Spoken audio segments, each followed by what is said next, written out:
The smell of burnt metal and boiling spice filled the air of Corvassa Depot long before anyone could see the source. Traders from a dozen worlds pushed through the narrow walkways, carrying crates of ore, bundles of cloth, and jars of things that glowed faintly in the dark. Somewhere in the middle of all that noise, a small stall sat wedged between a weapons dealer and a scrap merchant. Steam rose from a pot that bubbled with a deep red liquid, and a line of curious aliens stood watching it with a mix of fear and excitement.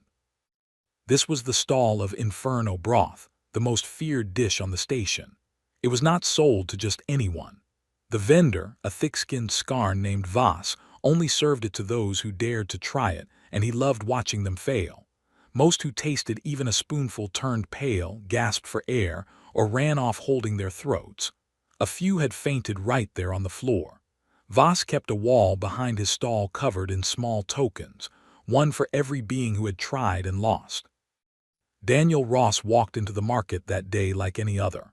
He was a freighter cook, someone who spent his life traveling between stars, cooking meals for tired crews and picking up strange ingredients along the way. He was not famous. He was not rich. But he had a reputation among a small circle of traders as someone who could eat things that made other species cry. He stopped in front of Voss's stall, arms crossed, looking at the pot with mild interest. The smell alone was strong enough to make a Trellian merchant nearby cover his nose with both hands. "That smells good," Daniel said. Voss laughed, a deep rumbling sound that came from somewhere in his wide chest. "Good. Human, this broth has ended more bets than any drink in this station. 3 Corvith traders tried it last month. 2 of them are still recovering in the medical bay." "Sounds like fun," Daniel said. "I'll take a bowl." The crowd around the stall grew thicker. Word moved fast in a place like this, and soon more aliens gathered to watch, some out of curiosity, some hopping to see the human collapse like everyone else. A few placed small bets with each other, trading coins and favors on how long the human would last before he needed water, or worse. Voss ladled a bowl of the broth and set it down in front of Daniel with a satisfied grin. "Enjoy, if you can." Daniel looked at the bowl. The liquid inside was a deep, angry red, with small chunks of pepper floating on the surface like tiny warning signs. Steam curled up from it, carrying a smell that made his eyes water slightly, but not from pain, from interest. He picked up the spoon, dipped it into the broth, and took a slow, careful bite. The crowd went silent, waiting. A few seconds passed. Then Daniel nodded slowly, as if approving of a meal his grandmother had cooked. "Not bad," he said. "A little thin, though." Voss's grin faded slightly. "Thin. Yeah, good flavor, but it needs more kick. You got anything spicier?" The crowd began to murmur. A Trellian trader nearby whispered something to his companion, both of them staring at Daniel like he had grown a second head. Nobody asked for more spice. Nobody had ever asked for more spice. People who tried the Inferno broth usually begged for water or milk, or anything cold enough to stop the burning in their mouths. Voss stared at Daniel for a long moment, unsure if this human was joking or simply insane. "You want it spicier." "If you've got it," Daniel said, taking another bite, calm as ever. "This is good, don't get me wrong, but back home we've got sauces that would make this taste like water." That last comment hit a nerve. Voss's species took great pride in their cooking, and the Inferno broth was considered one of the greatest achievements of Skarn cuisine, a dish so powerful it had become a legend across nearby trade routes. For a soft-skinned, seemingly fragile creature like a human to sit there and call it thin was almost insulting. "Fine," Voss said, his voice sharp now. "You want spice, human, I will give you spice." He turned and disappeared into the back of his stall, rummaging through shelves filled with jars and containers, each one marked with strange symbols. After a moment, he returned holding a small, sealed container, handling it carefully, almost like it was something dangerous. "This," Voss said, setting it down with a heavy thud, "is ash cinder pepper. We use it only for punishment or for fools who beg for more pain than they can handle. No outsider has ever asked for it willingly." Daniel looked at the container with genuine interest, leaning forward slightly. "Now we're talking." The crowd gasped. Someone in the back laughed nervously. Bets that had already been placed were suddenly doubled, as everyone wondered whether they were about to watch a human eat something meant to break even the toughest Skarn warriors, or whether they were about to witness something far stranger than anyone expected. Voss opened the container, releasing a smell so sharp that several aliens nearby took a step back, covering their faces. He sprinkled a small amount into the bowl, then hesitated, looking at Daniel one more time, as if giving him a chance to change his mind. Daniel simply picked up his spoon again. "Extra spice," he said with a small smile, "just like I asked." The crowd leaned in closer, and even Voss, despite his anger, could not look away. Whatever happened next, it was clear that this was not going to be an ordinary day at Corvassa Depot. Somewhere far across the station, in a small research pod attached to the science ring, a xenobiologist named Ila Wren was reviewing scanned data from a cargo ship when her assistant burst through the door without knocking. "You need to see this," the assistant said, breathless. "There's a human eating ashender pepper in the market. He asked for it." Ila blinked, setting down her data pad. She had studied hundreds of species during her career, cataloging pain responses, biological limits, and survival instincts. She had never heard of anyone asking for ashender pepper. It was not food. It was a warning label given form. "That's not possible," she said. But curiosity got the better of her, and within minutes she was making her way toward the market, weaving through crowds that seemed to be growing thicker with every step she took. Back at the stall, the situation had turned into something close to a public event. More traders had gathered, some climbing onto crates to get a better view, others recording the scene with small handheld devices. Voss stood behind his stall, arms crossed, watching Daniel with a mixture of anger and disbelief. Daniel took another bite of the broth, now laced with the pepper that had ended careers and reputations across the station. His eyes watered slightly, and a light sweat had formed on his forehead, but his expression remained calm, almost thoughtful, like a man tasting wine rather than something meant to punish. "There it is," Daniel said, nodding. "Now we're getting somewhere." A young Trellian trader standing nearby leaned toward his friend and whispered, "Is he even feeling it?" "He must be," the friend whispered back. "Nothing survives ashender without feeling it."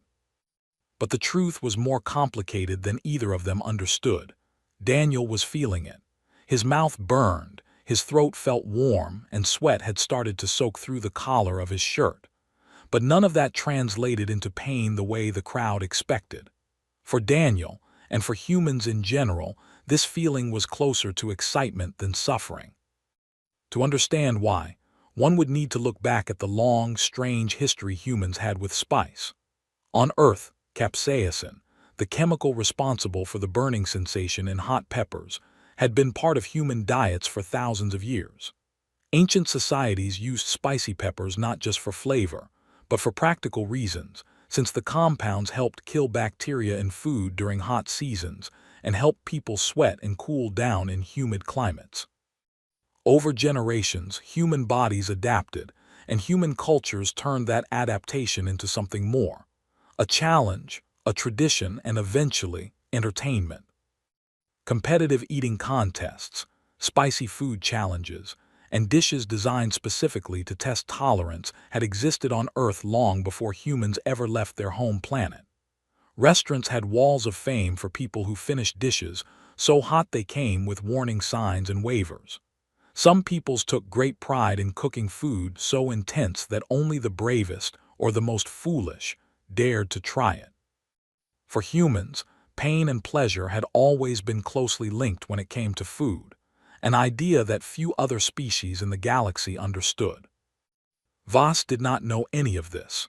All he saw was a human calmly eating something that should have caused agony, and it bothered him more than he wanted to admit.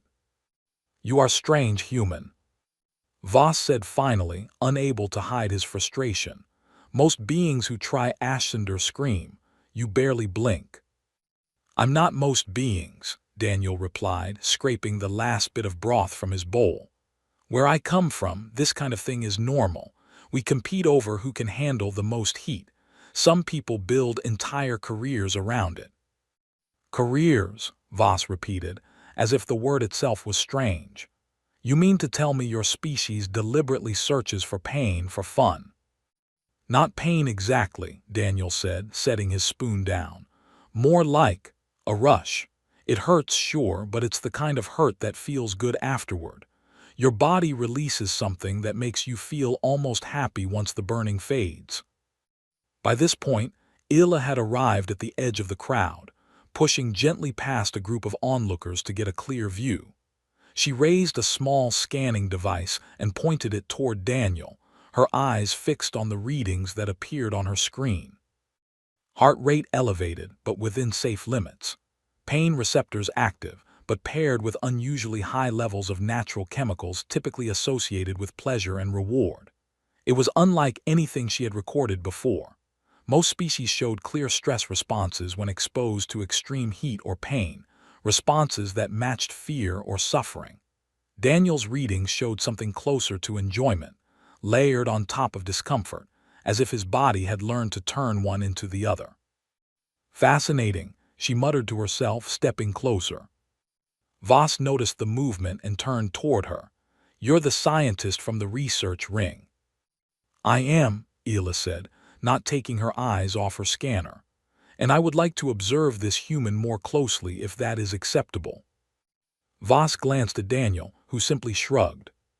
"Fine by me," Daniel said. "But if you're sticking around, you might want to see what happens next. I don't think we're done here." Voss's grin returned, though it was tighter this time, more forced than before. "No," he said, turning back toward the shelves behind his stall. "We are not." Somewhere in the back of his mind, Voss was already thinking about what else he could bring out, something stronger, something that would finally prove that no outsider could match what his people had built. The crowd sensed it too, murmuring excitedly as bets grew larger and the air around the stall seemed to grow tense with anticipation. News on Corvassa Depot traveled faster than light, or at least it felt that way.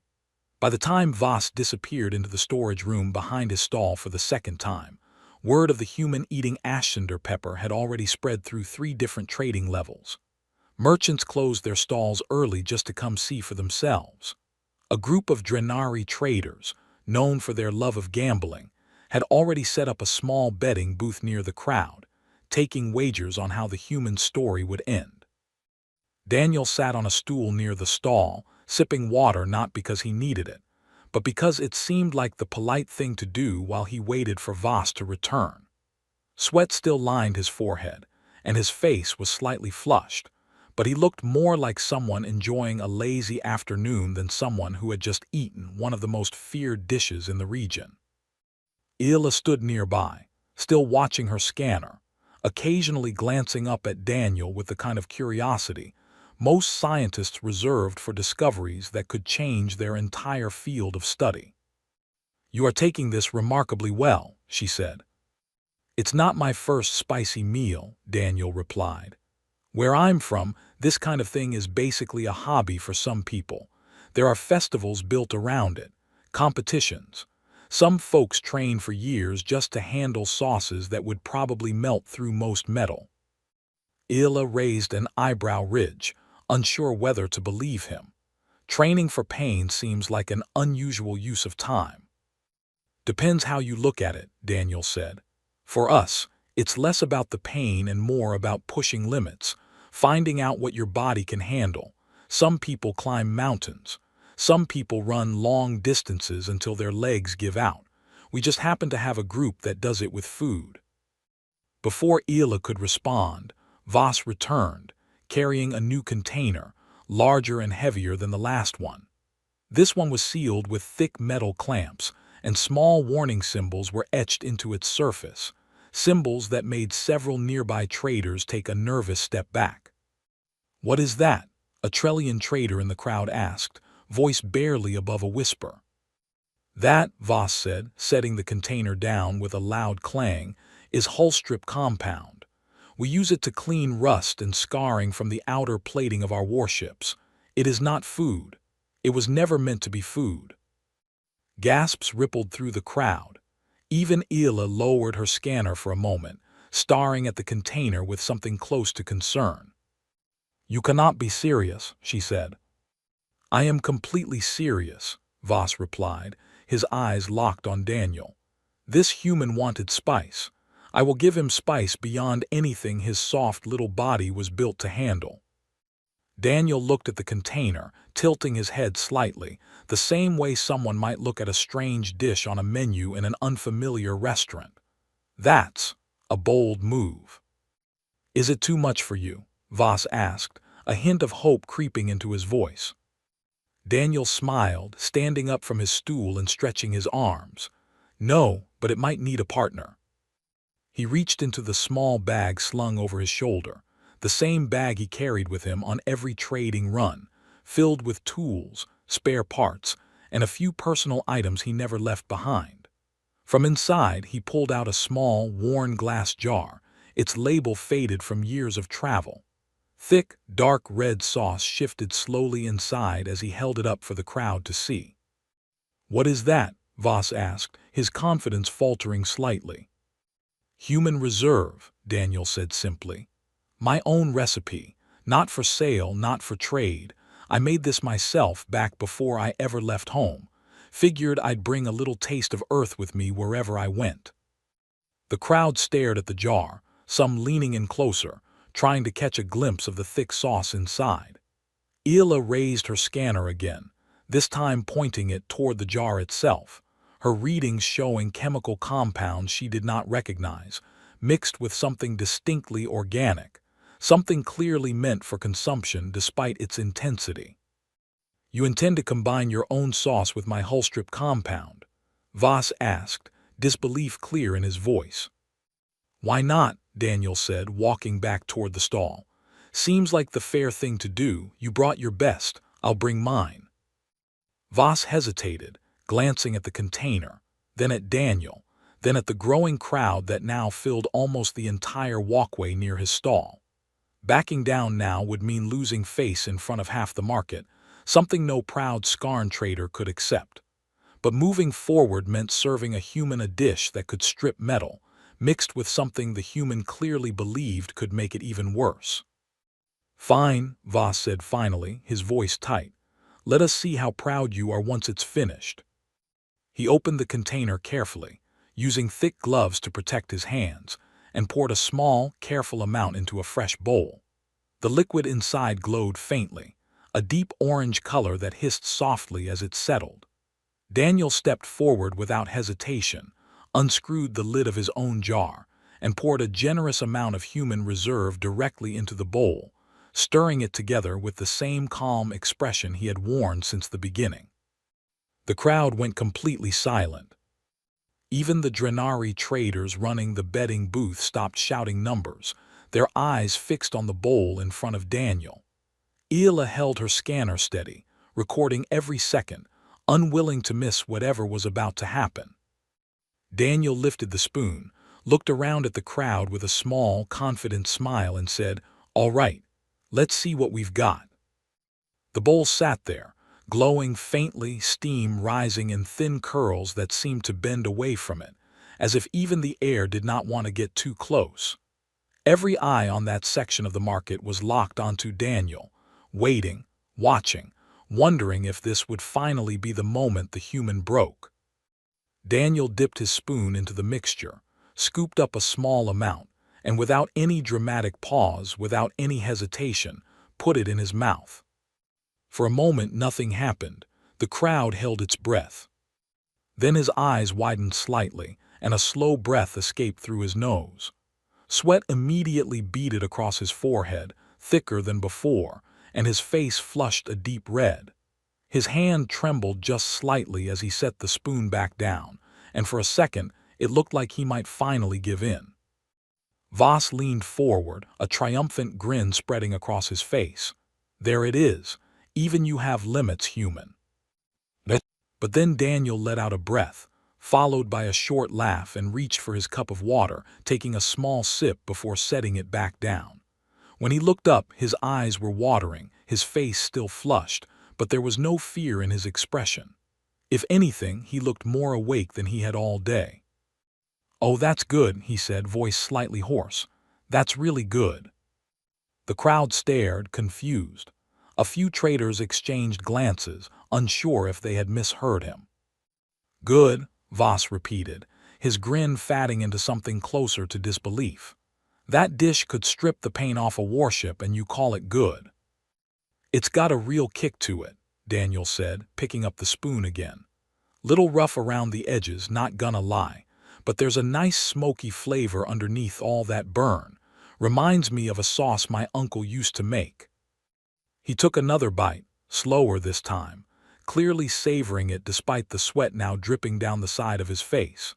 His hands were shaking slightly, a natural response to the sheer intensity of what he was eating, but his expression remained calm, almost peaceful, like someone enjoying a warm meal on a cold day.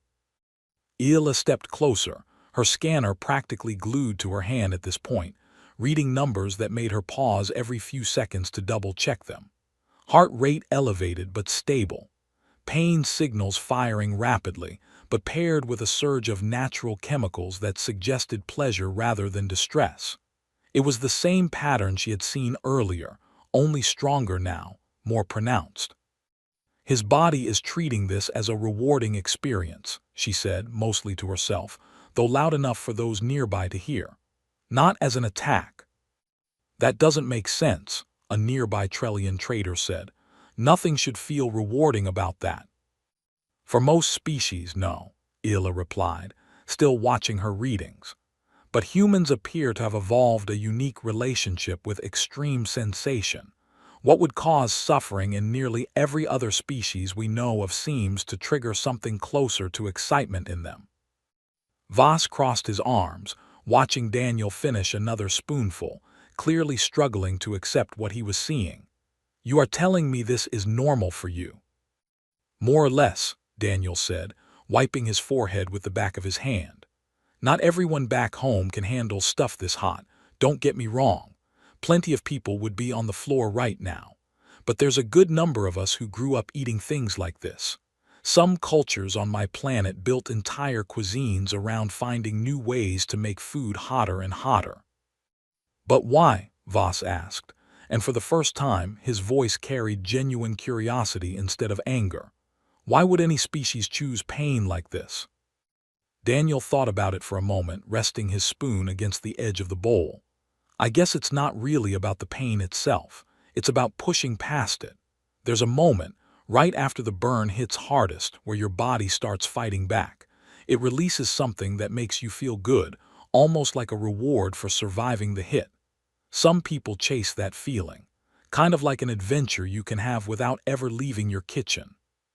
The crowd murmured among themselves, some nodding slowly, others still looking skeptical, unable to fully wrap their minds around the idea of a species that sought out pain for enjoyment.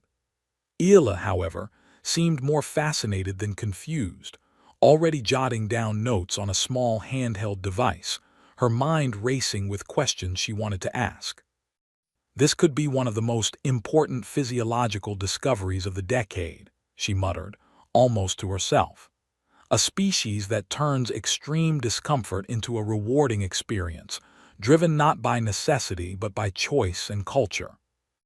Voss, still processing everything he had witnessed, looked down at the empty container that once held his prized hull-strip compound, now mixed and mostly eaten by a human who had called it good. His pride was wounded, but something else had settled in alongside that wound, a grudging respect he had not expected to feel. "You are either the bravest being I have ever met," Voss said slowly, "or the strangest." Daniel grinned, finishing the last bite in the bowl and setting his spoon down with a satisfied sigh. "Back home, we usually go with both." The crowd broke into a mixture of laughter, applause, and confused chatter, the tension of the moment finally breaking into something lighter. Bets were settled, coins exchanged hands, and somewhere in the back of the crowd, a Drenari trader could be heard shouting about how he had just lost everything betting against the human. But even as the crowd began to relax, Ila remained focused, her eyes fixed on Daniel with the kind of intensity reserved for discoveries too important to ignore. "I have many questions," she said, "if you are willing to answer them." Daniel wiped his hands on a cloth from his bag and shrugged. "Ask away. Might as well get comfortable, though. This might take a while." By the time the crowd began to settle, someone had brought out a small crate for Daniel to sit on, as if he had earned the right to a proper seat after everything that had just happened.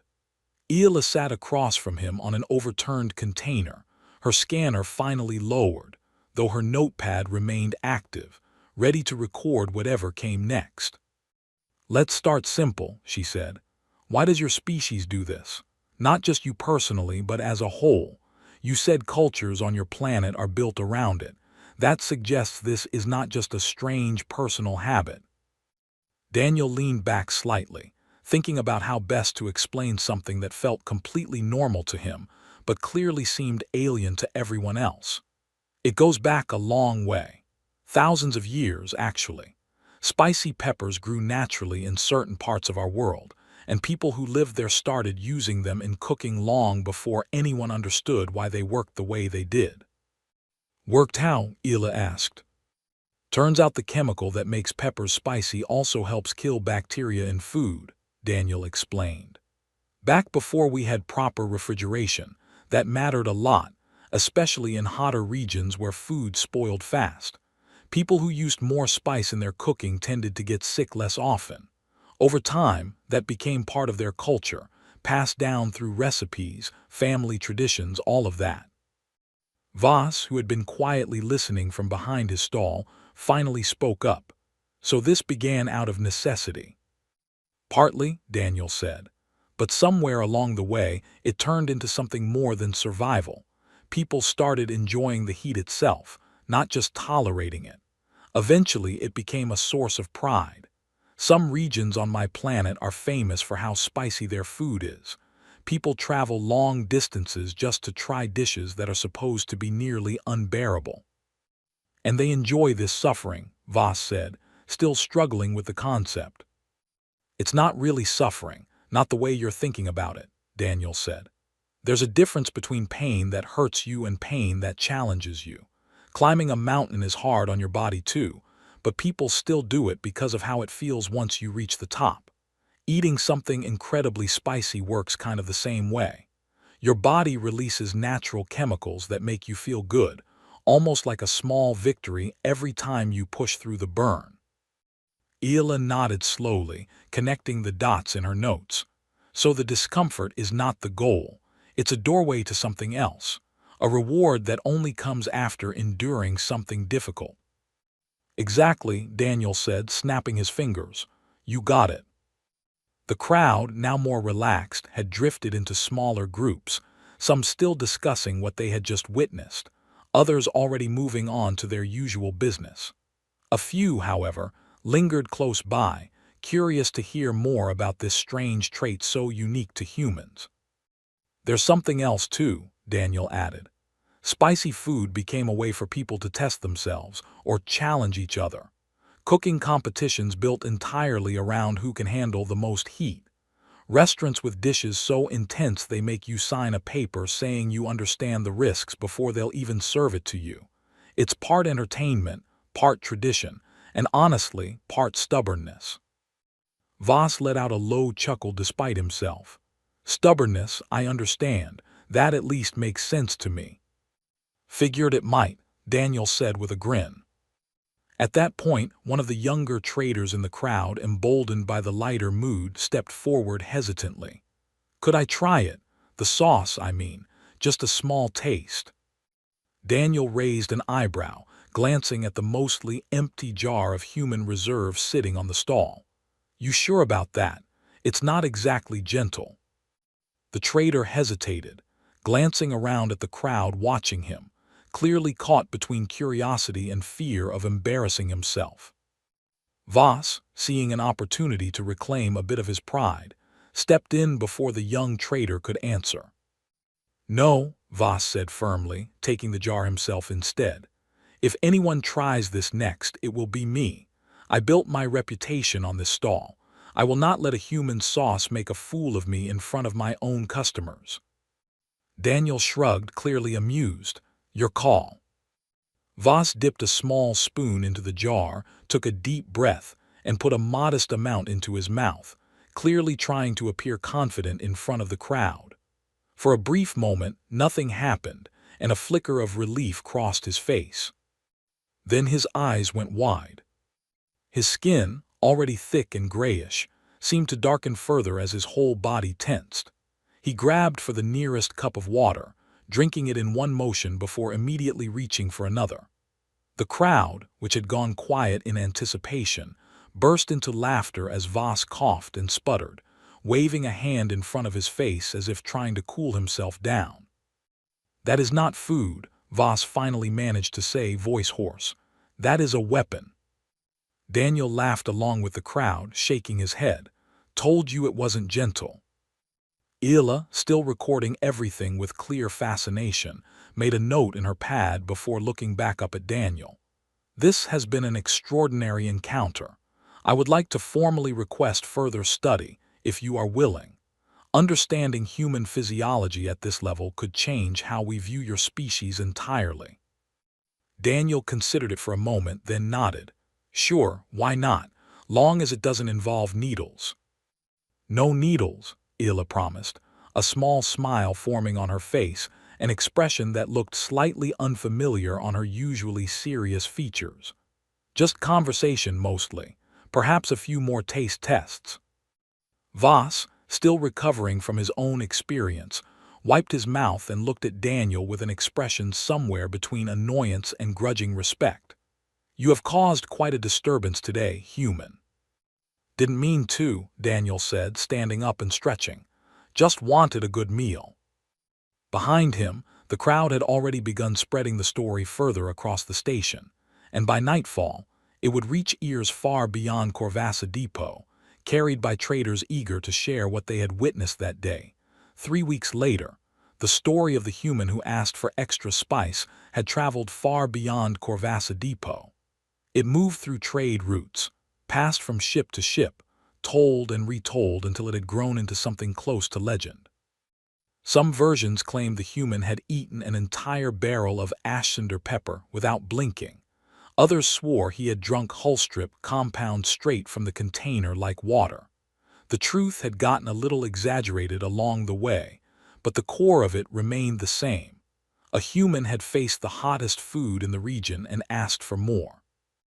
Daniel found out about his growing reputation the hard way, when he docked his small freighter at a trading post 2 systems away, and was greeted by a merchant who recognized him immediately. "You're the spice human," the merchant said, eyes wide with excitement. "The one from Corvassa. My cousin told me about you, said you ate ash cinder like it was nothing." Daniel blinked, caught off guard. "Word travels fast." "Fast doesn't even cover it," the merchant said, laughing. "Half the traders on this station have heard the story by now. Some of them are already trying to recreate it, mixing their own hottest dishes just to see if anyone else can match what you did." News like that meant business, and businesses on trade stations moved quickly once they smelled opportunity. Back on Corvassa Depot, Voss's stall had become one of the busiest spots in the market. What used to be a dish reserved for dares and punishments was now being sold under a new name: Human Spiced Inferno Broth, complete with a small illustration of a human eating with a satisfied grin. Voss, despite his initial anger, had quickly realized the value of turning that day's chaos into profit. He even kept a small jar of human reserve on display, though he refused to serve it directly, warning customers that it was, in his words, not meant for ordinary beings. Ila, true to her word, continued her research on Daniel over the following weeks, documenting everything from his reaction to different spice levels to the way his body recovered after each test. Her findings, once published, caused a quiet stir among scientists across several systems, sparking new interest in human physiology and the strange, seemingly voluntary relationship humans had with pain and pleasure. Requests for further studies began arriving from research stations she had never even worked with before. One afternoon, while Daniel was helping restock supplies for his freighter, a small transport drone floated toward him, carrying a sealed message capsule marked with an unfamiliar symbol, one that resembled a burning star wrapped around a spoon. He opened it carefully, reading the message twice just to make sure he understood it correctly. It was an invitation. A culinary event was being organized, one that spanned several trade stations across the region, bringing together the most extreme dishes from a variety of species. Spice masters, chemists, and chefs from different worlds were being invited to showcase their most intense creations. And after the events at Corvassa Depot, the organizers had specifically requested Daniel's presence as a guest of honor, curious to see how far his tolerance truly went when tested against dishes from cultures who had never met a human before. Daniel read through the details slowly, a small smile forming as he reached the end of the message. It mentioned dishes made from ingredients he had never even heard of, spices grown on planets with atmospheres unlike anything found on Earth, and challenges designed by species who had spent generations refining their own versions of extreme cuisine. He tucked the message into his bag and looked out toward the open dock, where ships came and went in a steady rhythm, carrying traders and travelers toward destinations scattered across the stars. A voice interrupted his thoughts. "You look like a man with something on his mind," Ela said, walking up beside him, her scanner tucked under one arm as usual. "Got an invitation," Daniel said, handing her the message. She read through it quickly, her eyebrows rising slightly as she reached the details near the bottom. "This is a significant event. Species from at least a dozen systems are expected to attend." "Guess I made a bigger impression than I thought," Daniel said, rubbing the back of his neck. "You did more than that," Ela said, handing the message back. "You challenged assumptions many species have held about what pain and pleasure mean and what limits actually look like. That is not something easily forgotten." Daniel considered her words for a moment, then glanced back toward his ship, thinking about the long journey ahead and the strange, unknown dishes waiting for him at the other end of it. Somewhere deep down, a small part of him was already looking forward to it, the same curiosity that had led him to try ash cinder pepper in the first place now pulling him toward whatever came next. "You coming along?" he asked, glancing at Ela. "I would not miss it," she said. "Someone needs to keep proper records of whatever happens next." Daniel laughed, slinging his bag over his shoulder as he made his way toward the ship, ready for the next leg of his journey. Behind him, the story of the human who asked for extra spice continued to spread, growing with every telling, inspiring curiosity and disbelief among species who had never imagined that pain could be something worth chasing. As he boarded the ship and prepared for departure, Daniel glanced one last time at the invitation resting in his bag, a small grin forming on his face. "Let's see what else is out there," he muttered to himself. "Bet they've got something hotter."